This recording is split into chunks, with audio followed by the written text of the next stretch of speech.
দেরি না করে গ্রেট শয়তানের মাথাটা কেটে ফেললেন।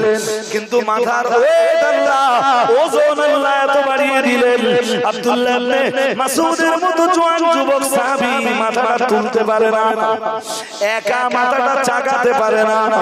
হযরত আব্দুল্লাহ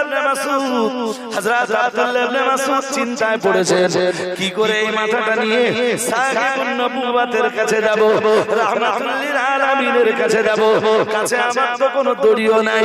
হযরত আব্দুল্লাহ ইবনে মাসউদ রাদিয়াল্লাহু তাআলা আনহু তাই কোন দড়ির পে মাথার সামনের দিকে চুল ধরলেন।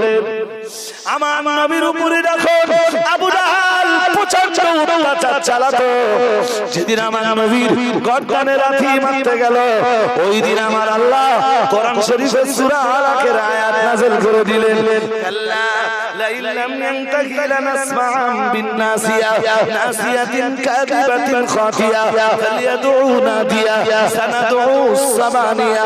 আমার আল্লাহ নাযিল করে দিয়ে বললেন, আবু জাহাল যদি তার জুলুম অত্যাচার বন্ধ না করে, খুব তাড়াতাড়ি এমন সময় আসবে যেদিন আবু জাহেলের সামনের দিকের মাথা, সামনের দিকের চুল ধরে টানা হবে।